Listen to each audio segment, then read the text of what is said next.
Wrestling is often seen as one of the toughest sports an athlete can choose. It demands physical strength, mental toughness, and a level of commitment that few people fully understand. While every wrestler's journey is unique, the lessons of discipline, hard work, and perseverance are shared by athletes across the sport. Today, wrestling includes more than 374,000 high school participants, 80% of which are male and 20% female. But beyond the matches and the medals, wrestling is about the people who dedicate themselves to the sport every day. To understand what wrestling truly means, we spoke with a student athlete and two coaches whose experiences offer different perspectives on the sport.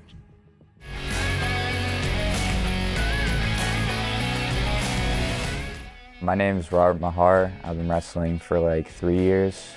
My parents originally made me get into wrestling because they wanted me to have a winter sport, but I didn't really start taking it serious until maybe like 9th grade. My name is Dan Axman. I just love the sport of wrestling. My name is Mark Carroll. I'm the wrestling coach for Needham High School, the varsity team. I also wrestled for Needham High, graduated 2013. I feel like when you really have like an hour and a half to just go out, take out all your energy, wrestle as hard as you can and like get better at something and put your mind to something that you want. I just really enjoy working that hard for something. Although each person experiences wrestling differently, they all point to the same core values. Hard work, discipline, independence, and resilience are qualities that define the sport and the athlete who participates in it. With wrestling, it's not like a lot of other team sports. It's just you and one other person out there. The winner gets their hand raised and the loser has to take the loss and walk off. But it teaches you a lot of that one-on-one fight aspect. You got to do it yourself and put in the work and get it done. And we even have the quote on the wall in the wrestling room. It says like, I may not be the strongest, I may not be the fastest, but I will outwork you. It's just a person who has the will to win, who really wants to win. And as cliche as that sounds, it is extremely real. Some people who wrestle will just look at themselves and be like, there's no way I'm beating this guy. There's no way I'm beating that guy, blah, blah, blah, whatever. And then they go out and they wrestle exactly like that. Like they manifest what they believe. You got to take a lot of accountability because you're the only one that's going out there to wrestle that match. It's a team sport. You're fighting to do well in the team dual meet, but at the end of the day, it's you versus the other guy out there. Once involved in the sport, wrestlers quickly learn that success is built through preparation.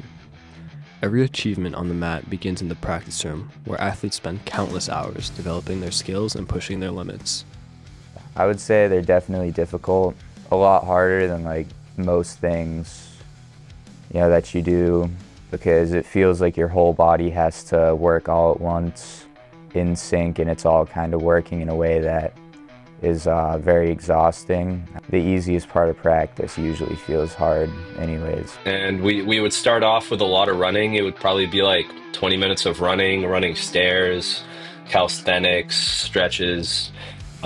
Basically you'd get to like a full sweat and a state of like heavy breathing. You would be warm and ready for a practice. It's a lot of repetition practice. We drill and we drill and we drill, and we do a lot of conditioning, and we drill some more just so you can have these fast twitch muscle. They teach us a new thing or they polish something that we do wrong, and then after that we usually just go live, wrestle each other, kind of like a match. And then In competition, wrestlers are divided into 13 weight classes. These weight classes are designed to keep matches fair by matching wrestlers with opponents who are similar to their size. For many wrestlers, managing their weight becomes an additional test of discipline and commitment. it's hard not really being able to eat and drink and stuff. Most sports don't have a weight aspect. I think rowing might have a weight aspect to it. There's some lifting that has weight aspect, but managing your weight is definitely a big thing. Whether you're going up or down, you have to be on top of your diet, your hydration. You have to be ready to wrestle while going down in a weight class. So sometimes that can be very tough on wrestlers. The most popular and effective method of cutting comes down to dieting and closely monitoring overall nutrient and calorie intake. It was hard because you have to show up to school. You know, like you're all dehydrated, you can't drink much water, you can't eat much food. You know, I mean, the sport's like hard enough and takes enough of a toll when you can eat, when you can drink. You know, you go to school, you don't really want to be there, your brain's dehydrated. So it really affects your lifestyle because you have to kind of force yourself to show up and do things that most of the time you just do as second nature. Oftentimes, when a wrestler is just a couple pounds off of the weight class they desire to compete in, they will layer up in jackets and sweatpants and sweat out the number of pounds of weight needed to make that weight class, oftentimes the night before, and in some cases just a couple hours before weighing in. At practice, I always had to wear long sleeves, you know, sweatshirt and sweatpants, which made things so much harder. You know, I had to spend so much time in the sauna. I couldn't really eat or drink like after a super hard practice when you want to go home and, you know, have a glass of water and some food. Couldn't do that. In more extreme cases, wrestlers will water load. Water loading is when a wrestler increases their water intake earlier into the week where they must weigh in, usually consuming up to 1.5 to 2 gallons of water daily, to trick the body that it is overly supplied with water. As a result, the wrestler's body begins to flush out and excessively sweat out water. As the day of weigh-ins creeps closer, wrestlers decrease their water intake after the body has already flushed out multiple pounds of water, leading to a large drop in temporary water weight. Weight loss via water loading could vary from a range of 4 pounds to even 15 pounds. I mean, I was cutting in the season. My first cut was about 13 pounds in 4 days. Many wrestlers choose to compete in a lower weight class because they believe it can provide a competitive advantage. By reducing weight while maintaining strength, athletes may be able to face opponents who are naturally smaller or less physically developed. By reducing as much weight as possible without damaging the wrestler's strength and conditioning is how a wrestler gains an advantage in his weight class.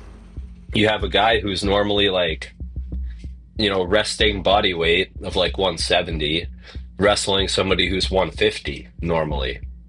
And you know, that makes a big difference. If you have like normally like your body mass is like 20 pounds above someone else and you're used to wrestling and experience life being 170 pounds, and then you go and wrestle somebody who's normally experiencing life at 150 pounds, that's going to make a big difference. The methods of weight cutting a wrestler takes can often dictate the results they will receive. Excessive weight cutting can damage a performance, whereas a perfect amount of weight cut can give them an advantage later throughout the season. Coaches have witnessed both sides of the weight cutting process. Over the years, they have seen athletes successfully manage their weight and perform at a high level, but they have also seen situations where weight cutting created difficulties that negatively affected performance and well-being. They just look really weak, and you could see that in the way they wrestle.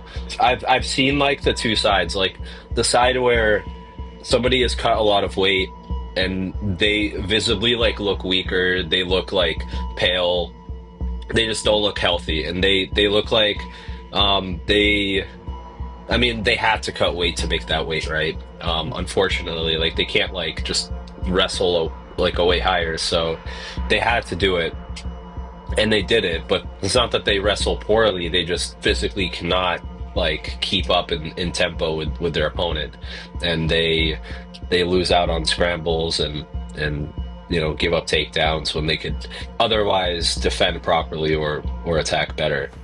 Through consistent training, sacrifice, and perseverance, wrestlers often find themselves accomplishing goals that once seemed out of reach. I would say it's definitely been good, you know, because it really humbled me. I was humbled hundreds and hundreds of times before I even got to feel what it was like to win. You know, I worked all off season, and I came back, and my first match was against a kid that, you know, I was preparing to beat. For a while, I knew I was going to go against him. He was from a good school, and, you know, I went out and I beat him, and it felt great because it felt like all my work had paid off. And, you know, I'd known the kid at club and stuff, and I knew he was good, and he was ranked in the state, and kind of showed me how much better I was able to get if I really put the time in. For coaches, some of the most meaningful moments are not found in victories alone. What would you say that transformation as they grow into a better wrestler looks like? What does that look like to you as a coach? Well, it's very, very different than what you might think. A wrestler comes in and they've never wrestled before, and they go out and they might not win very many matches, but in one match they get a takedown, and the next match they do something on top, they get a turn, they get an escape. It's really about the small victories. So the more you improve out on the mat, the more I think it does for you on and off the mat. That's one thing that drives me as a coach, is just seeing guys improve, and seeing guys like take your advice and take any like compliments or criticisms and just like build off of it to the max. But growth just doesn't happen on accident. Behind every improvement is a process built on effort, consistency, and a willingness to learn. For athletes looking to get better, coaches emphasize the importance of focusing on the fundamentals and trusting that process. I think it's like most of these high school sports going to college, it's about the culture, and it's not just a wrestling season, it's a lifestyle. And the wrestling season isn't just the high school season. You really want to live that life and train every day like you want to compete every day. And in turn, I think that'll really pay off. The benefits of wrestling extend beyond strength and conditioning. Research has shown that participation in wrestling can have a positive impact on mental well-being as well. In one study, adolescents between the ages of 12 and 15 participated in wrestling training 3 times per week. Researchers found improvements in overall well-being, reduced levels of sports-related anxiety, and increased resilience. As seasons pass and experiences accumulate, wrestling begins to leave a lasting impact on the people involved. The sport becomes more than practices and matches. It becomes a source of personal growth that influences how athletes and coaches approach challenges within their everyday lives.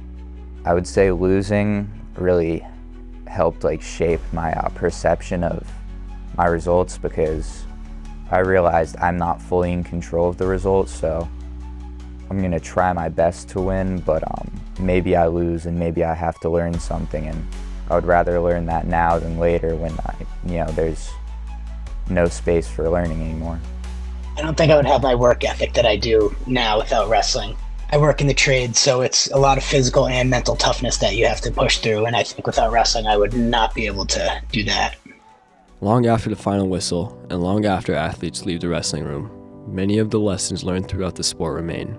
The discipline, resilience, accountability, and work ethic becomes a foundation for who they are, the way people approach school, work, relationships, and life itself.